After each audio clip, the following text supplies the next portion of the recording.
ሰበር ዜና የመካከለኛው ምስራቅ ጦርነት ወዴት እያመራ እንደሆነ ማንም መገመት ወደማይችልበት ደረጃ ተሸጋግሯል። ኢራን አሁንም ለጦርነቱ የማትበገር ሆና ተገኝታለች። ከተራራ ስር የተደበቁ የሚሳኤል ከተሞች እንዳላትም ይፋ አድርጋለች።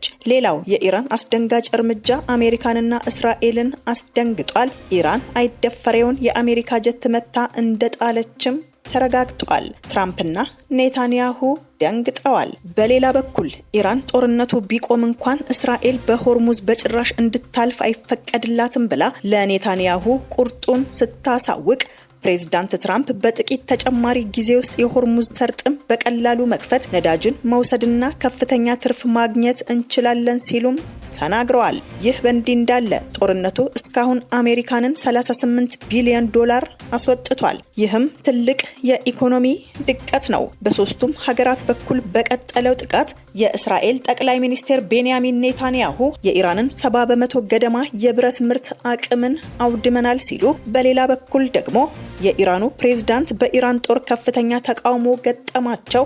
አሳሳቢ ሁኔታ ውስጥም ይገኛሉ። ዓለምም ደንግጧል። ጦርነቱም ተባብሷል። ጤና ይስጥልን ውድ ተመልካቾቻችን፣ አሁን የተሰሙ ሰበር መረጃዎችን አጠናክረን ይዘንላችሁ መጥተናል። ቀደም ሲል የሰማችሁትንና ሌሎችም ሰበር መረጃዎችን በዝርዝር ይዘናል። አብራችሁን ቆዩ። የደወል ምልክቷን በመጫን ቤተሰብ ይሁኑ። ይህንን መረጃ ደግሞ ላይክ በማድረግ ቤተሰብነታችሁን አጠናክሩ። አሁን መረጃዎቹን በዝርዝር እንመለከታለን። እስከ መጨረሻው ድረስ አብራችሁን ቆዩ።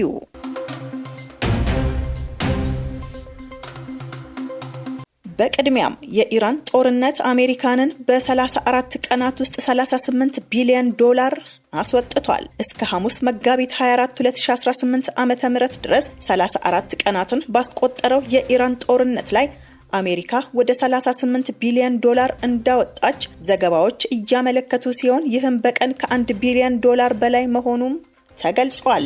ጦርነቱ ከተጀመረበት ቅዳሜ የካቲት 21 እስከ ሐሙስ መጋቢት 24 ቀን 2018 ዓ.ም ድረስ አሜሪካ ለጥቃቱ ማካሄጃና ከኢራን የሚተኮሱ ሚሳኤሎችን ለመከላከያ ከ$26 ቢሊዮን እስከ $38 ቢሊዮን ወጪ ማድረጓም ተሰምቷል።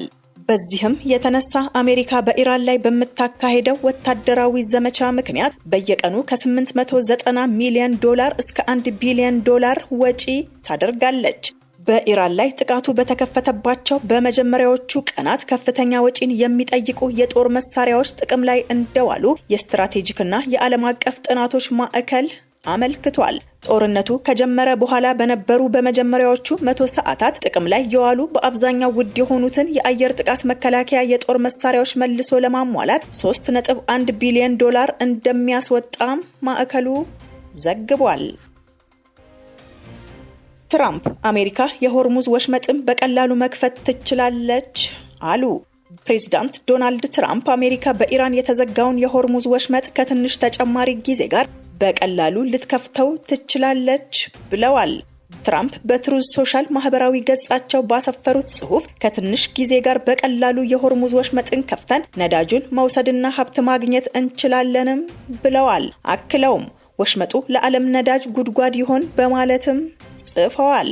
በአሜሪካና እስራኤል ጥቃት የተከፈተባት ኢራን ሆርሙዝ ወሽመጥን መዝጋቷን ተከትሎ የዓለም የነዳጅ አቅርቦትና ዋጋው ቀውስ ውስጥ ገብቷል። ይህንን ችግር እንዲፈቱ የሚደረገው ጫና የበዛባቸው ፕሬዝዳንት ዶናልድ ትራምፕ ሆርሙዝ እንዴት ሊከፈት ይችላል የሚለውን በተመለከተም የተለያየ ሀሳቦችን ሲሰነዝሩ ቆይተዋል። ምዕራባውያን ሀገራት የራሳቸውን ወታደራዊ አማራጭ በመጠቀም በወሳኙ ኮሪደር በኩል ነዳጅ እንዲተላለፍ እንዲያደርጉም እየጠበቁ ነው። በርካታ ሀገራት ግን ይህንን አማራጭ አልተቀበሉትም። ትራምፕ ረቡዕ ዕለት ባደረጉት ንግግር በኢራን የሚገኙ የሲቪል ኃይል ማመንጫዎችን እንደሚመቱም ዝተዋል። ከዚህ ንግግራቸው በኋላ የነዳጅ ዋጋ በከፍተኛ የጨመረ ሲሆን ኢራንም አጸፋውን እንደምትመልስም ተገዝታለች። ኔታንያሁ የኢራንን 70% ገደማ ብረት የምርት አቅምን አውድመናል አሉ። የእስራኤል ጠቅላይ ሚኒስትር ቤንያሚን ኔታንያሁ ሀገራቸው በፈጸመቻቸው ጥቃቶች 70% የሚሆነውን የኢራን ብረታ ብረት የማምረት አቅም መውደሙን ተናገሩ። ኔታንያሁ በማህበራዊ ሚዲያ ገጻቸው በለቀቁት ቪዲዮ በዚህ ታላቅ ስኬት የእስላማዊ አብዮታዊ ዘቡን የፋይናንስና ወታደራዊ ሀብትም ደምስሰናል ብለዋል። በእኔና በፕሬዝዳንት ትራምፕ መካከል በእስራኤል መከላከያ ሰራዊትና በአሜሪካ ሰራዊት መካከል ባለው ሙሉ ትብብር አማካይነት ኢራንን ማድቀቃችንን እንቀጥላለንም ብለዋል። የእስራኤል ጦር 15 የሂዝቦላ አባላትን መግደሉንም አስታውቃለች። የእስራኤል ጦር በደቡባዊ ሊባኖስ ላይ በፈጸመው ጥቃትም 15 የሂዝቦላ አባላትን መግደሉን የጦሩ ቃል አቀባይ አቪሻ አድራኢ ተናግረዋል። እስራኤል የሊባኖሱን ታጣቂ ቡድን ሂዝቦላህን እግሩን መምታት እንደምትቀጥልም አክለዋል። የኢራኑ ፕሬዝዳንት ጦርነቱን ለማቆም ባላቸው ፍላጎት ተቃውሞ ገጠማቸው። የኢራኑ ፕሬዝዳንት መሱድ ፔዜሽኪያን ጦርነቱን ለማቆም ያላቸውን ፍላጎት በቅድመ ሁኔታ መግለጻቸውን ተከትሎ በሀገሪቱ ወታደራዊና ፖለቲካዊ አመራሮች ዘንድ ከፍተኛ ተቃውሞና ክፍፍል አስነስተዋል። ፕሬዝዳንቱ ከአውሮፓ ምክር ቤት ፕሬዝዳንት አንቶኒዮ ኮስታር ጋር ባደረጉት የስልክ ቆይታ ኢራን ግጭቱን የማቆም አስፈላጊው ፍላጎት እንዳላት ገልጸው፣ ሆኖም ይህ የሚሆነው ዳግም ጥቃት ላለመፈጸሙ ዋስትና ሲሰጥ እንደሆነም ተናግረዋል። ይህንን ንግግር ተከትሎ የአሜሪካው ፕሬዝዳንት ዶናልድ ትራምፕ የኢራኑን ፕሬዝዳንት የተኩስ አቁም ጥያቄ ጠይቀዋል በማለት በማህበራዊ ገጻቸው መለጠፋቸው በኢራን ባለስልጣናት ዘንድ ከፍተኛ ቁጣን የቀሰቀሰ ሲሆን የፕሬዝዳንቱ ቢሮም የትራምፕን ንግግር ቅዠትና ውሸት ሲልም አጣጥሎታል። ኢራን በዓለም ላይ ማንም ያልገመተውንና ዘመናዊ የተባሉ ቦምቦች እንኳን ሊያፈርሱት የማይችሉትን የከርሰ ምድር ሚሳኤል ከተሞች ገንብታ መጨረሷ ተሰማ። እነዚህ በሳተላይት ፎቶዎች ላይ በግልጽ የማይታዩ ነገር ግን ከተራራ ስር በመቶዎች የሚቆጠሩ ሜትሮችን ርቀው የሚገኙ ማዕከላት ውስጥ እጅግ አስገራሚ ሚስጥሮችም ተደብቀዋል። ማንም ሊደርስባቸው የማይችሉ የሚሳኤል ማስወንጨፊያዎች፣ በመሬት ውስጥ የሚንቀሳቀሱ የሚሳኤል ባቡሮችና በሺዎች የሚቆጠሩ ወታደሮችን ለወራት መመገብ የሚችሉ ስውር ከተሞችንም ይዘዋል ተብሏል። አሜሪካ በኢራን ግዛት ውስጥ ተመቶ የወደቀ ተዋጊ ጀቷን አብራሪዎችን ለማግኘት ፍለጋ ላይ መሆኗ ተዘገበ። በኢራን ጥቃት ለመፈጸም ተሰማርቶ የነበረ የአሜሪካ ተዋጊ አውሮፕላን ተመቶ እንደወደቀና አብራሪዎቹን ለማግኘት ጥረት እየተደረገ መሆኑን የኢራንና የአሜሪካ መገናኛ ብዙሃን ዘገቡ። ከኢራን እስላማዊ አብዮታዊ ዘብ ጋር ግንኙነት ያለው ታስኒም የዜና ወኪል አሜሪካ የኢራን ግዛት ውስጥ ተከስክሷል የተባለውን ተዋጊ ጀት አብራሪዎችን እየፈለገች ነው ሲልም ዘገበ። በተጨማሪም አክሲዮስ፣ ሮይተርስ እና ኒውዮርክ ታይምስ አንድ የአሜሪካንን ባለስልጣን ጠቅሰው አውሮፕላኑ ተመቶ መውደቁንና አብራሪዎቹን ለማግኘት ፍለጋ እየተደረገ መሆኑንም ዘግበዋል። የአሜሪካ ጦር ማዕከላዊ እዝ የአንድ ተዋጊ ጀት ሆርሙዝ ወሽመጥ ውስጥ በሚገኘው ቃሽም ደሴት ተመቶ ወድቋል የሚለውን የአብዮታዊ ዘቡን መረጃ ሐሙስ ዕለት አስተባብሎትም ነበር። የማዕከላዊ እዙ መግለጫ ያስተባበለው ከሰሞኑ የወጡ የኢራን ዘገባዎችን ስለመሆኑም ግልጽ አይደለም። ቢቢሲም ከእዙ ተጨማሪ መረጃዎችን ለማግኘት ጠይቋል። ታስኒም የዜና ወኪል ባወጣው ዘገባ የአሜሪካ ኃይሎች የተዋጊ ጀት አብራሪዎችን ለማግኘት የፍለጋ ዘመቻም እያከናወኑ ነው ብሏል። ዎል ስትሪት ጆርናል በበኩሉ አሜሪካ የተዋጊ ጀቱን አብራሪዎቹን ለማግኘት የአሜሪካ ኃይሎች ዘመቻ እያካሄዱ መሆናቸውንም ዘግቧል።